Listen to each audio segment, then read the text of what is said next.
Hopefully everyone can hear me. We're just waiting right now for, and here she comes. Nice to see you on this beautiful fall afternoon. We are now on day 35 of the Democrat government shutdown. The Democrats' obstructionism will break the record for the longest government shutdown in American history tonight.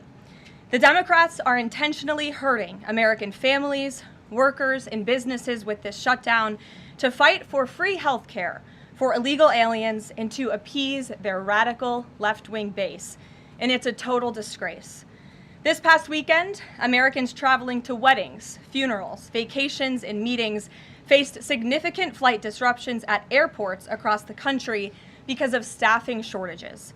On Sunday alone, more than 5,000 flights traveling to and from U.S. airports were delayed. Since the Democrat shutdown began, 4 times as many staffing shortages have been reported at air traffic control facilities compared to last year. TSA checkpoint wait times ballooned past 3 hours at Houston's George Bush Intercontinental Airport, with some passengers enduring up to 5 hours in line. At nearby William P. Hobby Airport in Texas, security wait times are routinely exceeding 1 hour. More than 13,000 air traffic controllers are continuing to work without pay. Because of the Democrats, these men and women who keep our airspace safe and moving will miss a second paycheck in a row this Friday if Democrats refuse to open the government. Let me be clear to our incredible air traffic controllers across the country. President Trump and Republicans want you to get your paychecks. They want you to be paid.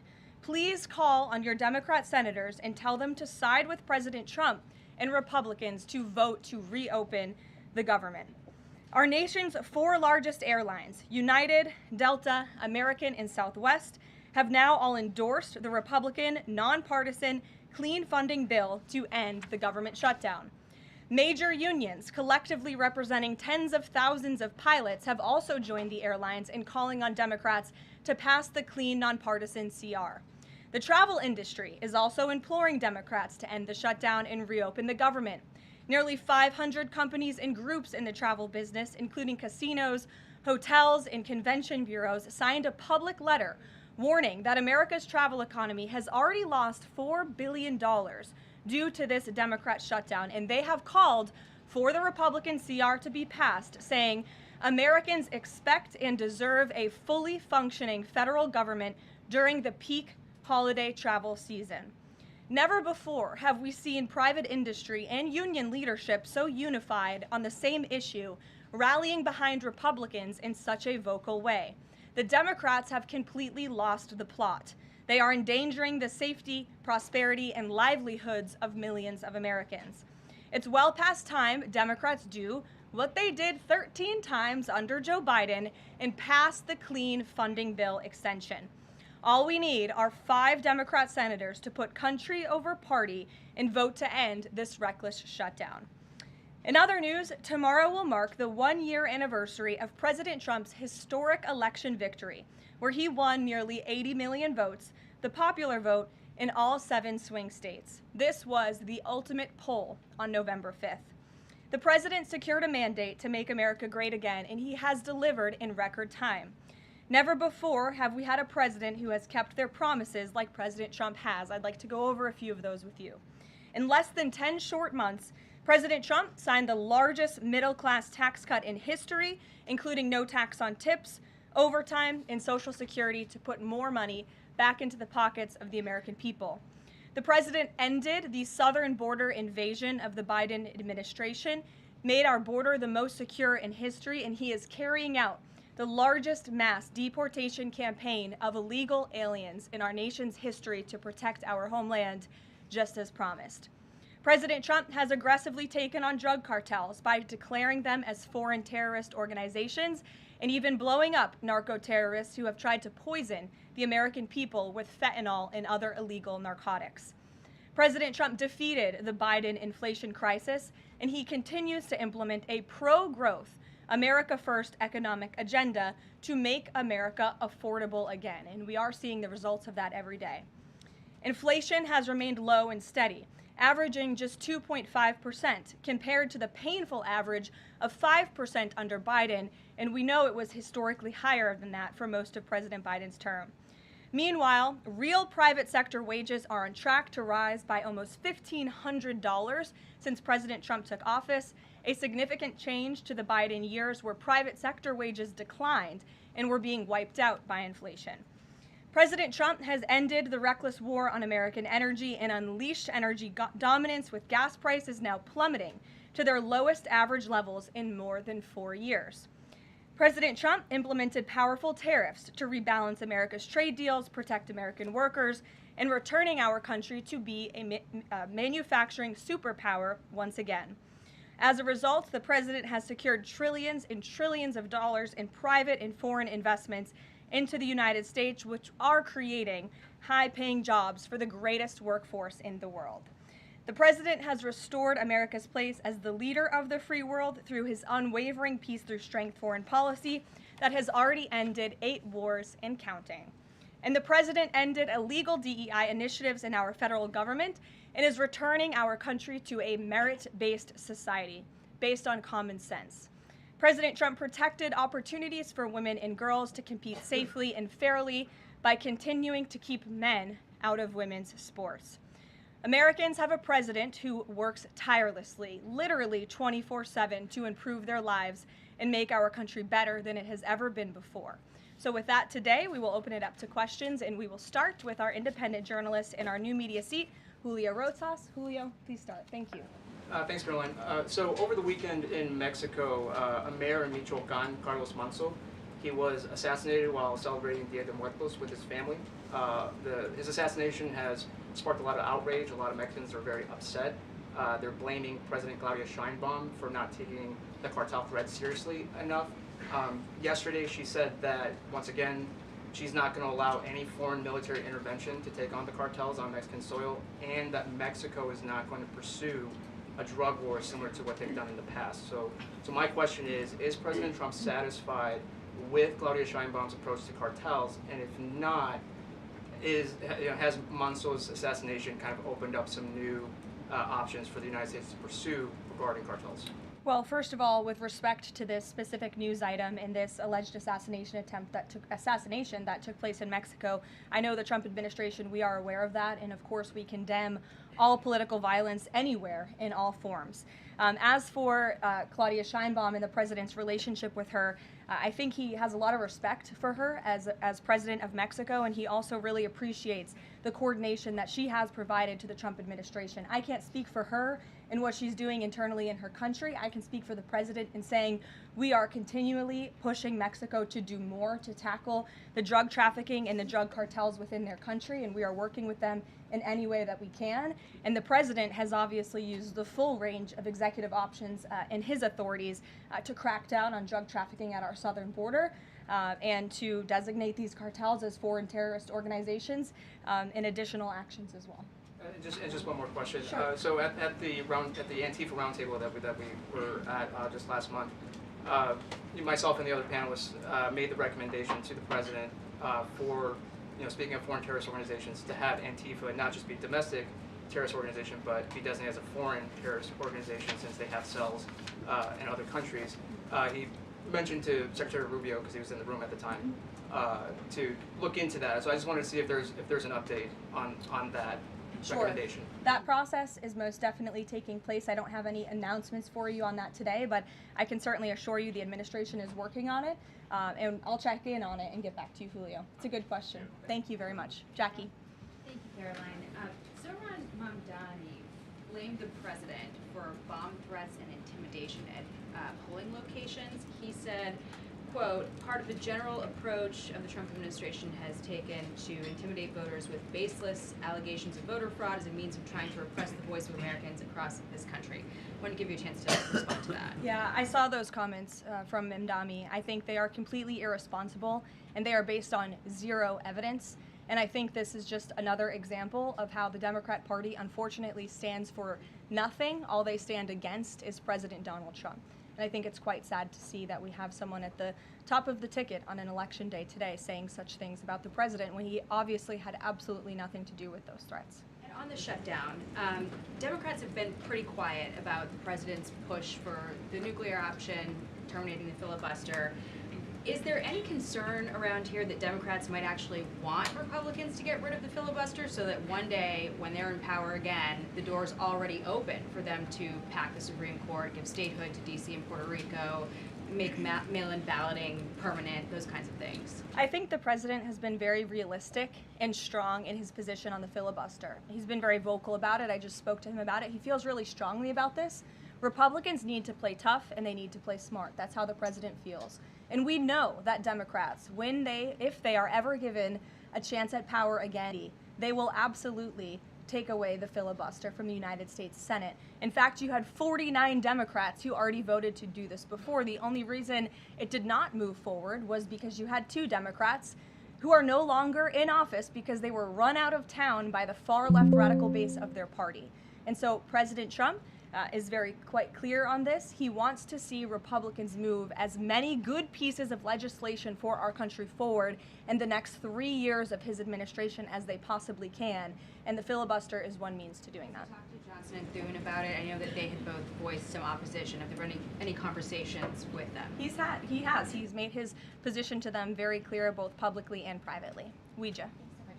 Can you help clear up some confusion about SNAP benefits? Because Sure. the president just posted that they will only be given out when the radical left Democrats open the government and not before. Mhm. But just yesterday, the administration said it would comply with a court order to expend the full amount of SNAP contingency funds by end of business day yesterday. So did the administration distribute that money or defy that court order?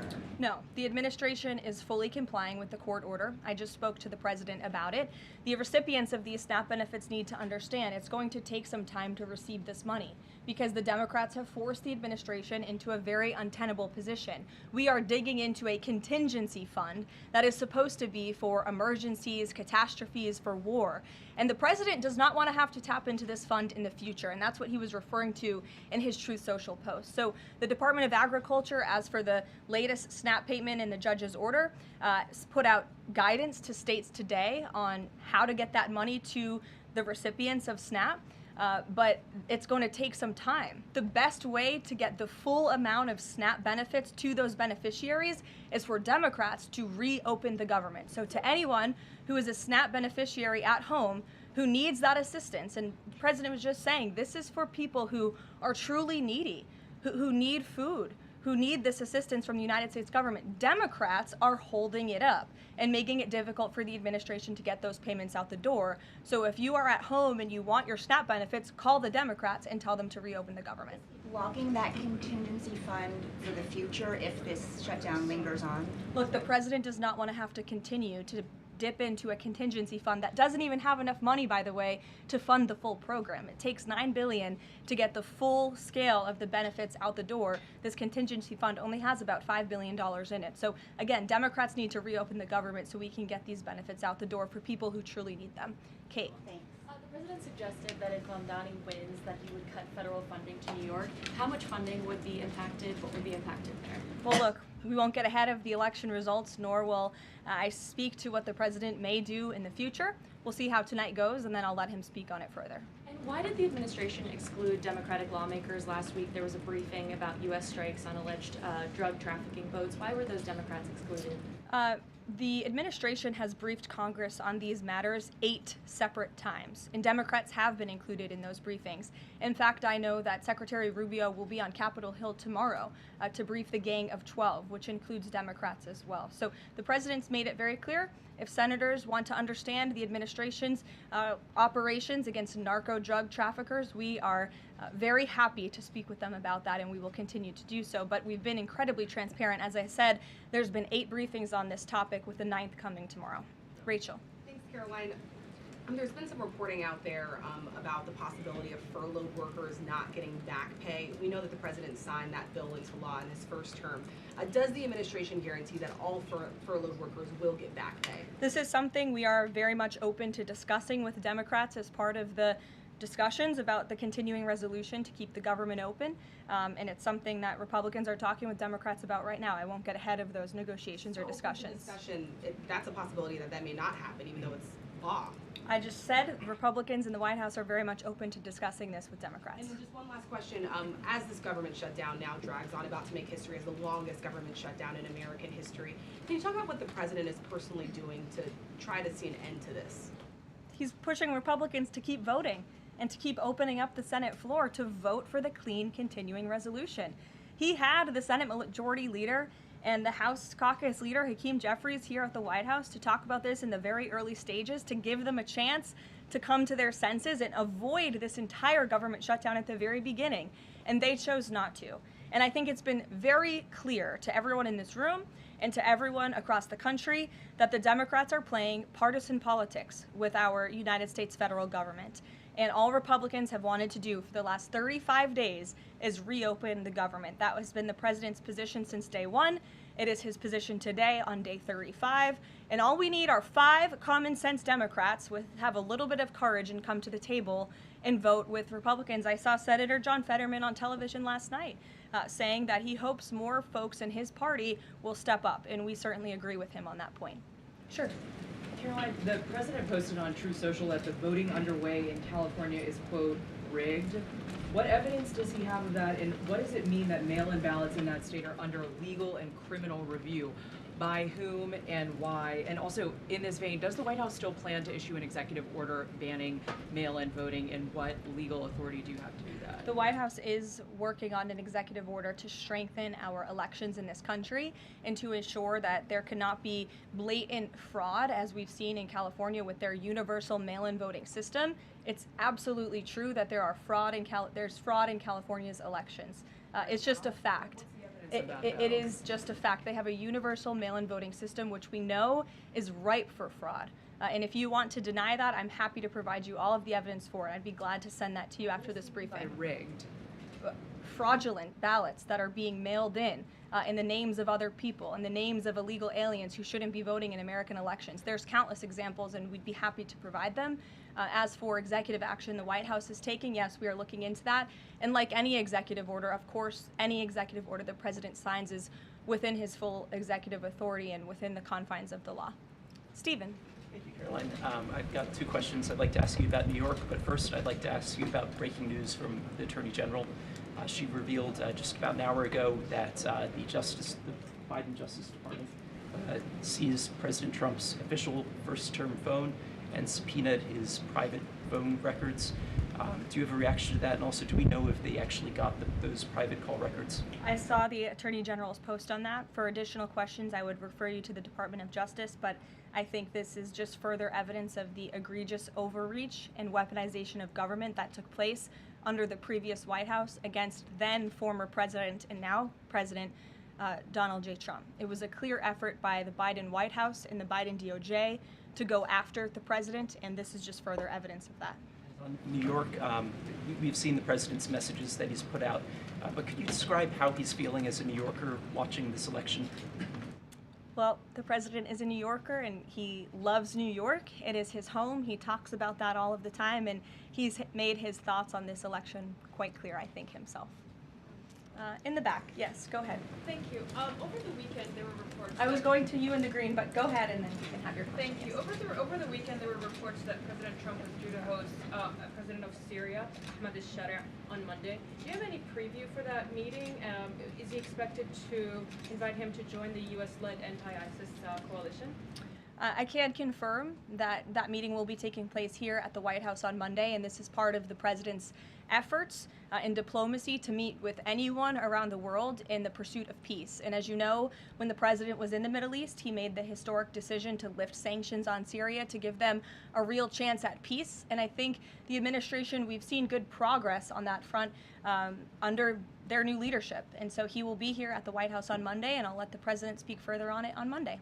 Yes, go ahead. Thank you, Caroline. I was just curious, you had mentioned there that President Trump, as we know, has been speaking with Republican leaders in Congress about reopening the government. Is he involved in any other negotiations, and is he prepared to sign something if a deal does come out by the end of this week? On top of that, with SNAP benefits, does he have any authorities or considering any authority there to release more funds to help people who are desperately needing these benefits? So look, I think I've already answered the question on SNAP. We're complying with the court's order and we're getting that partial payment out the door as much as we can and as quickly as we can, but it's going to take some time because again, this is a prorated payment that we're tapping into a contingency fund for. The best way to get those payments out the door is for Democrats to reopen the government. But yes, the president is in constant communication with his friends on Capitol Hill. They know, they call, he answers, he picks up the phone. He's a very transparent president in that way. And as soon as the Democrats pass the clean continuing resolution, President Trump will be here to sign it. Michael. Thank you, Caroline. President Trump has threatened to go into Nigeria guns a-blazing if Nigeria's government does not stop the killing of Christians in that country. Has the White House heard back from Nigeria's government on this threat?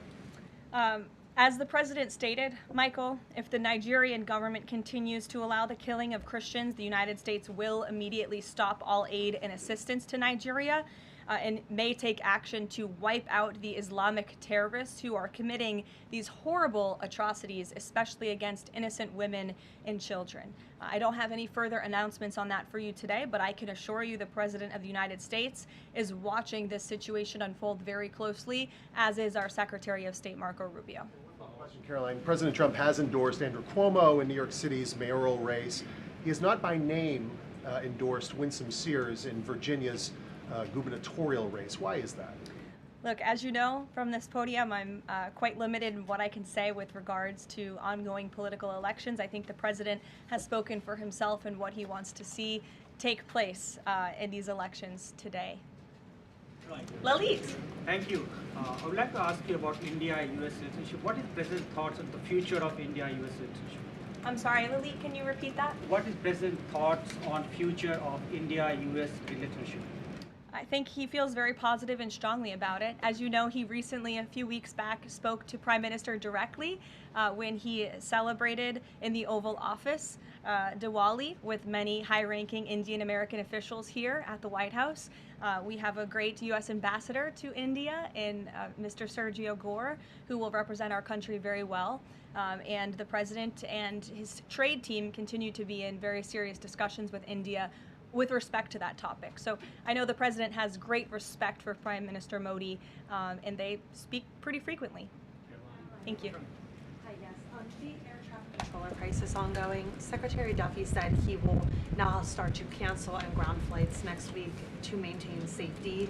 Should people fly next week given this new information, and is the administration encouraging people to stop flying altogether and look at alternative transportation modes? The administration is encouraging Democrats to reopen the federal government so this chaos and disruption to our air traffic control system in the United States of America stops.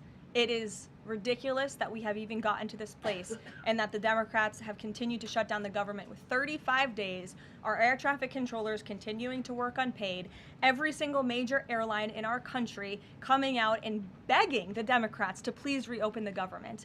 And you had a Democrat staffer who was quoted, I believe in Politico a few weeks back, saying, short of planes falling out of the sky, we are not going to reopen the government. That is a reckless and dangerous statement from someone who didn't want to put their name on that statement, but we know it came from the Democrat Party. And I think we're very clear. We want to reopen the government so we can resume travel in the safest and most efficient way possible, especially as we head into the busiest travel season of the month. We have Thanksgiving in a few weeks. And so Americans across the country need to make it very clear to their Democrat representatives that we want this government to be reopened so we can resume safe and efficient travel. Fran. Caroline, as of last I checked, the president still had not commented on the death of former Vice President Dick Cheney. Is the White House involved in the funeral arrangements in any way? Does the president plan to speak at the funeral? Has he spoken to anyone in the Cheney family today? And does the White House have an opinion on whether or not the former vice president should lie in honor or stay in the Capitol? I don't believe the White House is involved in that planning, or at least hasn't gotten to it yet. I know the president is aware of the former vice president's passing, and as you saw, flags have been lowered to half staff in accordance with statutory law. Jasmine. Thank you. Back on the question of the filibuster, how much political capital is President Trump willing to expend to get Republicans to do what he's asking? I mean, will we see him at the Hill? Will he be calling folks over here? What exactly is President Trump planning to do outside of these true socials and maybe some of these private conversations to get Republicans to fall in line? Look, I think you'll see. I think you'll see the president continue to engage very strongly and consistently with his friends on Capitol Hill. I don't have any meetings to read out for you at this time, but I think you should stay tuned and keep your eyes on Truth Social on this matter. The president's making his position on it quite clear. And again, he is right. Republicans need to play tough. We know that this is what the Democrats will do if they are ever given the keys to power again. And he wants to pass as many good pieces of legislation as we possibly can for our country and for our people. That includes election integrity reforms. It includes additional tax policy. It includes, fixing our immigration system further in ways that only Congress can. And the president fears with a Democrat Party that is so radical and opposes everything he does and everything he says, this is the only option for Republicans to move forward. Karen. In a second question, President Trump said to CBS in the 60 Minutes interview that he did not know the Binance founder, which he pardoned. What exactly did he mean for that? I know it caused. He means he does not know him personally. He means he does not have a personal relationship with this individual. And when it comes to pardons, the White House takes them with the utmost seriousness, and the president understands the responsibility that he has as president to issue clemency and issue pardons to individuals who are seeking that. That's why we have a very thorough review process here that moves with the Department of Justice and the White House counsel's office. There's a whole team of qualified lawyers who look at every single pardon request that ultimately make their way up to the President of the United States. He's the ultimate final decision maker. And he was very clear when he came into office that he was most interested in looking at pardoning individuals who were abused and used by the Biden Department of Justice and were over-prosecuted by a weaponized DOJ. And the individual you're referring to, that was certainly the case. Even the judge in his case said that the sentencing that the Biden administration was asking for was egregious and went too far. And so the president is correcting that wrong, and he has officially ended the Biden administration's war on the cryptocurrency industry, and I think that's the message he sent with this pardon. Karen, yes. Back on the issue of back pay for furloughed workers, you said that the White House is open to discussing that with Democrats, but what would that discussion even be? There was a law, the president signed it in 2019. What could a discussion look like? Why is that even open for discussion? Look, Karen, as I said, Republicans are talking about that with Democrats right now, and I don't want to get in the middle of those sensitive conversations. But as we've complied with the SNAP order, the White House, the administration is always going to comply with the laws. We're always going to comply with the ruling of judges across the country. But the Republicans are discussing this matter with Democrats right now. Why would there even be a consideration of not paying those workers? Tom Dempsey with News Nation. Big day in the Supreme Court tomorrow with President Trump's tariff policy facing a legal challenge. What's at stake with that case? And if the Supreme Court rules against the Trump administration, what is Plan B for trade policy? I'll tell you, the White House is always preparing for Plan B. It would be imprudent of the president's advisors not to prepare for such a situation. With that said, we are 100% confident in the president and his team's legal argument in the merits of the law in this case, and we remain optimistic that the Supreme Court is going to do the right thing.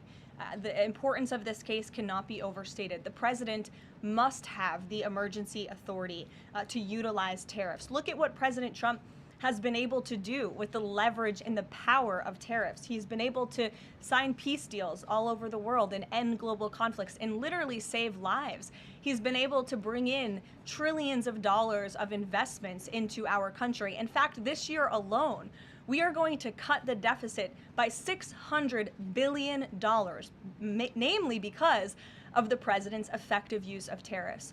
And the president strongly believes that economic security is a matter of national security, and tariffs have a lot to do with that. And this case is not just about President Trump.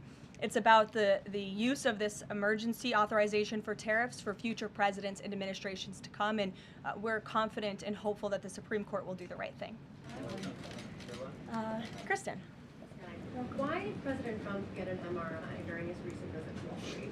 Look, as President Trump said, he would inquire with the physicians. I'll check back on that. But as the physical itself stated, Kristen, and as you all know, because you are all witness to it, every single day the president is in optimal physical health. This was a follow-up appointment, and we provided a detailed readout of that physical. I'm happy to give it to you again, and I can inquire further. With all due respect, an MRI is a very specific procedure. It's done on a part of the body looking for something specific, so it's not generally part of any kind of routine checkup. And in addition, President Trump has said that he wants to be transparent. He told us to ask the doctors, which we have and have not heard back.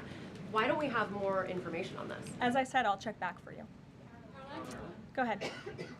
Caroline, can you update us on the mediation efforts this administration is leading in Sudan, trying to achieve a ceasefire there? Sure, yes. The United States is actively engaged in efforts to bring about a peaceful resolution to the terrible conflict in Sudan. We remain committed to working with our international partners, including Quad members, Egypt, Saudi Arabia, the UAE, as well as others, to lead a negotiated peace process that addresses both the immediate humanitarian crisis and the longer-term political challenges. I actually spoke with Secretary Rubio about this morning, as of course there's been, kind of an uptick in recent reporting on the matter, and he assured me that the administration is very much engaged. We're in pretty frequent communication with those Arab partners that I just mentioned, and we want to see this conflict come to a peaceful end, just as we have with so many others, but the reality is it's a very complicated situation on the ground right now. Yes. Hi, yes. Just trying to go back into the subject of Mexico. Is the Trump administration planning to send U.S. troops to Mexico to combat drug cartels, as reported by other outlets? That's not something I would confirm from this podium if it were happening, so I will not comment on that. Eamon. Thank you, Caroline. Why did the president decide not to go to the Supreme Court tomorrow? He'd indicated earlier that he might want to go and attend in person. Yeah. And now he's saying he's not going to go. Why?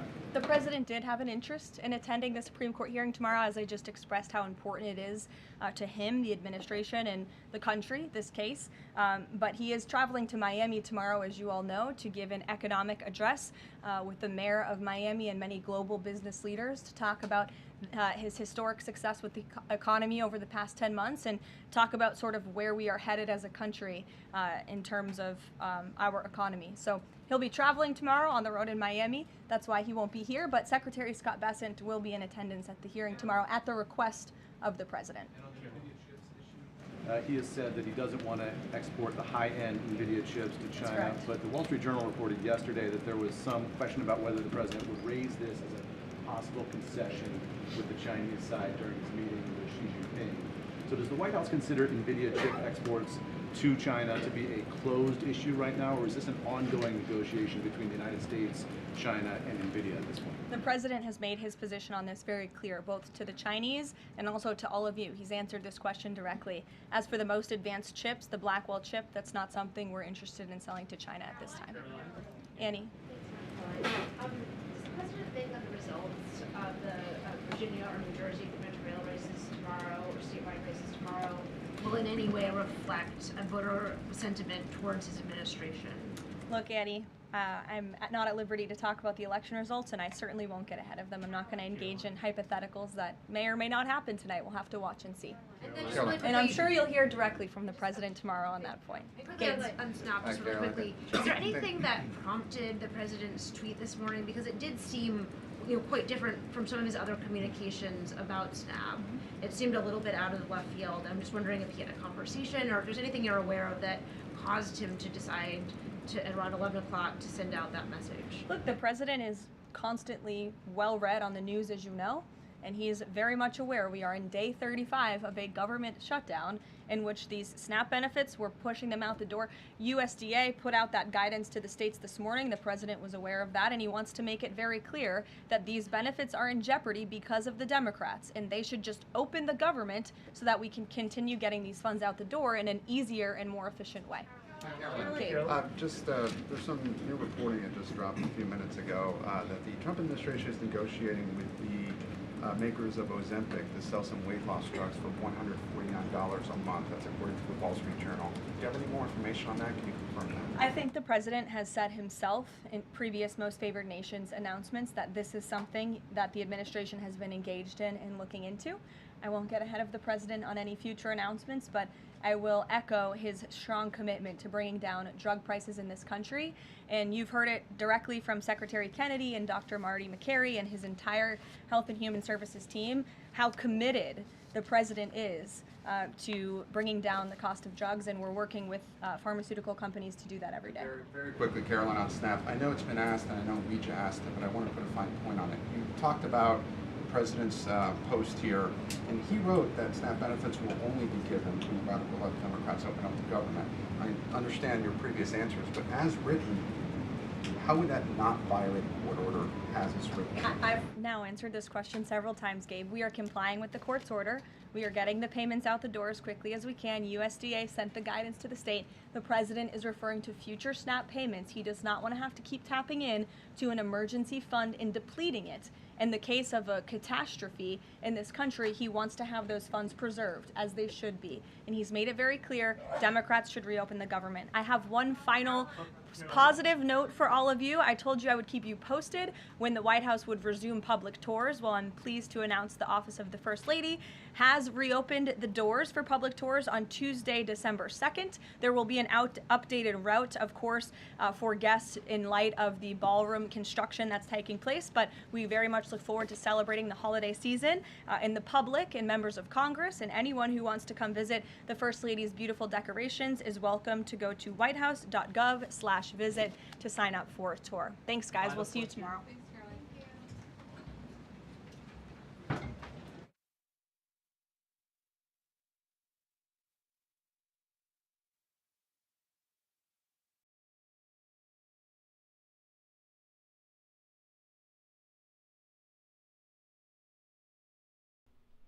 Well, there you have it. There was the press secretary, Karoline Leavitt, brief to the members of the media November 4th, 2025.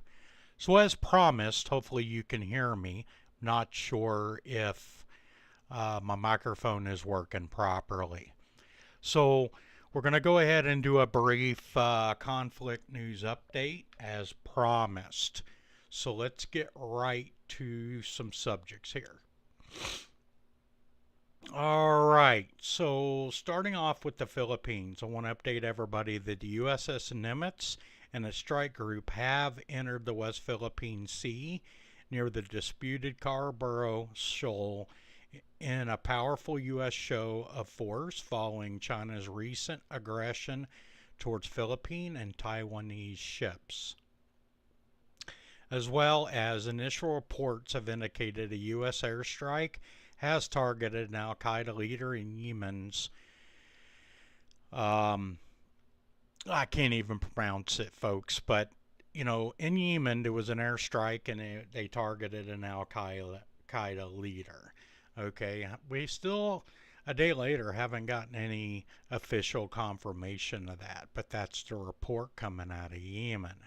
As well as Puerto Rico, the U.S. continues to restore the abandoned Roosevelt Roads military base in Puerto Rico, likely as preparation for possible operations in Venezuela. At the same time, Washington continues to upgrade its infrastructure at airports in Puerto Rico and other locations in the area. According to Reuters, these actions aim to pressure Maduro's regime, which has reportedly requested military assistance from Russia and China in response. Meanwhile, in Iraq, basically the Secretary of War advised Iraq that they need to stand down and a military operation may be imminent as a result of some Iranian influence in northern Iraq. Meanwhile, in Gaza, Israeli aircraft carried out 2 airstrikes in the Al-Tufa neighborhood in eastern Gaza City. Meanwhile, Israeli Prime Minister Netanyahu is set to meet today with senior officials to conduct operational assessments on Hezbollah, Iran, and the Gaza Strip. Meanwhile, in the Eastern Pacific, a U.S. military just captured another drug speedboat in the Pacific, seizing over 5,000 pounds of narcotics and apprehending nearly 60 narco terrorists as part of Operation Pacific Viper. Now, for some news that I just got a hold of to update you. Okay, so Iran is flooding Shiite militias in Iraq with weapons and training in preparation for future attacks on Israel. These reports come as a revelation a day after Iraqi's defense minister said that the U.S. Secretary of War warned him of imminent operations, and more specifically urged it to restrain pro-Iranian factions. Iraqi source says Tehran has accelerated arms transfers after heavy blows to its proxies in Lebanon, Syria, and Gaza, seeking to shift its regional axis towards Iraq at the next front line. Tehran's arming of militia underscores Iran's deepening preparations for confrontation with Israel, and the mounting risk escalation continues across multiple fronts. Meanwhile, U.S. airspace may be closed if the government shutdown continues. As well as Putin signed a law on the involvement of reservists to protect critical facilities in the Russian Federation and conscription for military service throughout the year. Now, Moscow will be able to mobilize reservists to protect facilities such as refineries, bridges, airfields, etc. Also, conscription in Russia will take place throughout the calendar year, while previously it was held twice a year, from April 1st to July 15th and from October 1st to December 31st. Meanwhile, independent Andrew Cuomo, after casting his ballot in New York City a short time ago, said the following: "First time I've ever walked into a polling place and the polling place cheered for me, so that's a good sign. The record turnout is a good sign. The most important election of my lifetime. This is going to determine the future of the city of New York. May also determine the future of the Democratic Party." So there's some initial updates. Now let me look at anything that may be transpiring at this moment that you would need to be aware of while we're already on live due to the press briefing. So give me just a second here while I look. And, as I explained where, while I'm looking, just bear with me. Give me a second here. Excuse me. I do want to share that I've made it official, and thanks for bearing with me, that really starting today and moving forward, as I've kind of looked at what time you guys and gals like to view my content, whether it's live or any kind of content in general. What I've chosen to do is do a 4 or 5 or 6 bullet point narrative version of breaking news or conflict news updates with a little bit more substance, but not very long. Delivered to you guys by 11 a.m. most days.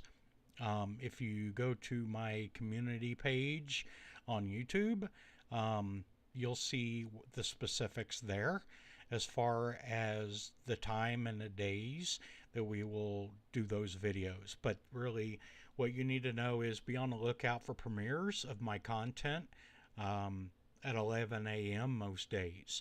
As well as we're going to do about 5 to 10. It really kind of depends on really what's happening that particular day, right? Because I can't predict what's going to happen. Some days it's really slow, and other days, every 15 minutes there's something happening, especially with, the different things that are happening on multiple fronts, whether it's China, Venezuela, domestic in the United States. Even though I'm from Canada, I am from the United States, but I can't predict.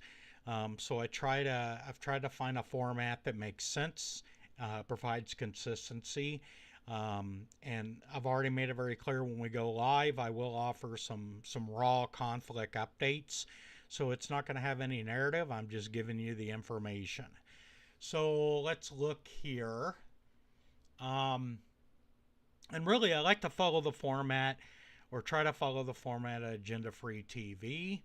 And the Enforcer kind of together. But the enforcer, they really get down and dirty and deep.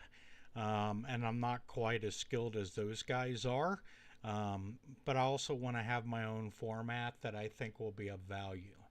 But I think agenda-free TV for live is going to be closer to what I'm going to try to do.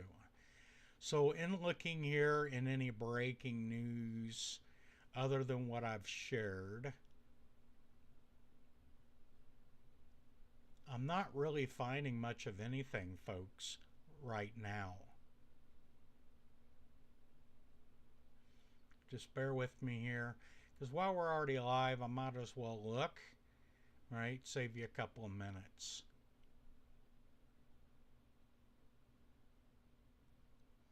And, you know, I'm not going to, you know, unless there's some content here that I can show. I'm trying to be very careful because I'm learning the hard way. There's just certain things you can't share. And I need to be careful about that.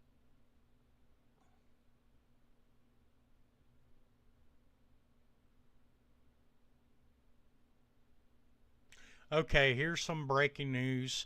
So United Airlines 512 continues to remain in an isolated area at Reagan National Airport. A large emergency presence is visible, but I don't have the rights to the video. The ATC said, "I'm sorry to have to do this to you. We have an unconfirmed, basically they have a device on board, or at least that's the threat, that may cause harm to those on the flight. So therefore that's why it's isolated. There's certain words that I can't use." Now, it is unconfirmed at this time what exactly is on this aircraft. But they're saying we've got to get you away from the airport. And that's all the information that I see at this time. As well as Israel has just dropped a new type of bomb in Gaza. Palestinians claim it's a mini nuke, but analysis suggests it is likely a vacuum weapon. So these new thermobaric bombs detonate by dispersing a fuel-air mixture, producing a high-pressure shock wave and intense heat. This can collapse structures and cause blast effects similar to a nuclear detonation in terms of overpressure. But make it clear, and I am going to make it clear, it is not a nuclear weapon. As well as Putin has announced that Russia has started serial production of its new Orishnik weapon. In reality, it's not a Wunderwaffe or anything new. It's just a variant of the RS-26 Rubizez IRBM. They've also said that they will potentially provide that to Venezuela. And Russia does continue to expand its military footprint in Latin America. Russia has reportedly delivered advanced Panzer S-1 and Buck M2E surface-to-air missile systems to Venezuela.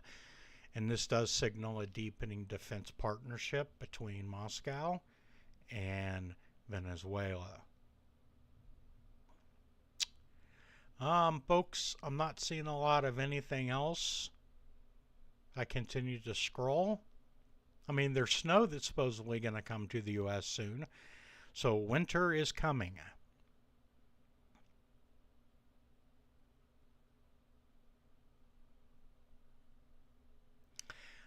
Yeah, there is somebody reporting via Flight 24. I haven't been able to confirm this, but there is a report. But this was like 12 hours ago, that something big is being moved to Europe. 2 of the heaviest U.S. military cargo planes are going over the Atlantic. Apparently this was last night, and I must have missed it. I guess at this point, I'm just going to kind of stop and really look to see if viewers have any questions or comments. So I'm going to kind of look and go from there. Let's see what we got, folks.